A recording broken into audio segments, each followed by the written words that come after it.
Sesuatu diciptakan dengan sebuah tujuan. Tidak pernah orang melangkah tanpa mengerti kemana ia mau melangkah. Demikian pula Tuhan membentuk dan menganugerahkan kepada kita kebaikannya. Pasti ada tujuan dan maksud yang ia mau untuk terselesaikan di kehidupan saudara dan saya. Selamat pagi, kita yakin bersama bahwa Dia beserta dengan kita. Karenanya kita akan cakap menanggung segala perkara. Sebab siapa yang lebih kuat dari Tuhan? Bila Dia ada di pihak kita, tidak ada yang mampu mengalahkan tiap kita. Pagi hari ini saya mengajak kita untuk merenungkan kebenaran firman Tuhan yang terambil dari 1 Tesalonika 4 ayat yang ke-7. Demikianlah firman Tuhan. Allah memanggil kita bukan untuk melakukan yang cemar, melainkan apa yang kudus. Berbahagialah kita yang mendengar firman Tuhan, menerima dan melakukan dalam kehidupan kita sehari-hari. Sebab pasti penyertaannya sempurna buat tiap kita. Saudara-saudara kekasih di dalam Tuhan, pagi hari ini firman-Nya berkata bahwa Ia memanggil. Ia memberikan tujuan buat kehidupan saya dan saudara yang percaya kepadanya. Bukan untuk melakukan yang cemar.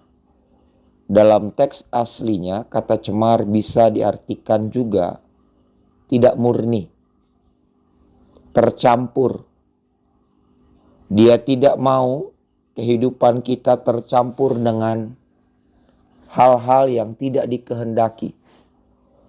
Kalau kita sudah mulai dengan roh, biarlah kita mengakhirinya juga dengan kemenangan roh. Jangan kita akhirnya larut karena ada banyak kemurahan, kebaikan, kemuliaan yang Tuhan sediakan. Sebab saudara dan saya bergerak dalam kehendak-Nya, maka itu dihabiskan oleh pemuasan keinginan daging. Karenanya Tuhan mengingatkan, Tuhan memberikan pesan bahwa Ia memanggil kita dari gelap kepada terang bukan untuk melakukan sesuatu yang tidak murni. Tetapi sebaliknya, Ia memanggil saudara dan saya untuk hidup dalam pengudusan yang waktu demi waktu itu kita diperbaharui. Waktu demi waktu kita dibersihkan. Satu analogi Yesus saat ia berbicara kepada para murid bahwa anggur yang berbuah, pohon anggur yang menghasilkan buah selalu akan dibersihkan. Ranting-ranting dan daun-daun yang tak berguna itu dipotong. Bukan untuk menghancurkan, tetapi untuk membuat pohon itu berbuah lebat.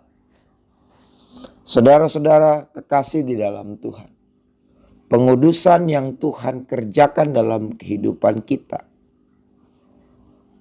dalam tindakannya, Ia selalu akan menyampaikan kebenarannya. Sebab firman-Nya adalah kebenaran. Dan kebenaran itulah yang menguduskan. Orang yang hidup dalam pengudusan akan mempunyai sikap untuk rindu terima firman Tuhan. Bukan hanya itu. Orang yang hidup dalam pengudusan selalu berharap bahwa ia mampu untuk melakukan apa yang diarahkan dalam kebenaran itu. Saya percaya saat kita mau, pasti kita mampu. Area yang paling krusial, critical area dalam kehidupan orang percaya ialah alam pikir. Alam pikir kita menjadi battlefield, arena pertempuran Itu sebabnya Rasul Paulus pun menasihatkan hal ini kepada jemaat yang ada di Filipi. Filipi pasal yang keempat, ayat yang ke-8. Jadi akhirnya saudara-saudara, semua yang benar, semua yang mulia, semua yang adil, semua yang suci, semua yang manis, semua yang sedap didengar, semua yang disebut kebajikan dan patut dipuji. Pikirkanlah semuanya itu. Kita punya 5 panca indera. Ada mata, ada telinga. Sebagai bagian daya serap kita terhadap keadaan yang bergerak di sekitar kita. Dan seringkali waktu kita melihat timbul rasa takut. Waktu kita melihat, mendengar, tercemar. Karenanya basuh dan bersihkan pikiran-pikiran itu dengan menanam kebenaran firman Tuhan. Merenungkan kebenaran firman Tuhan. Memperkatakan kebenaran firman Tuhan.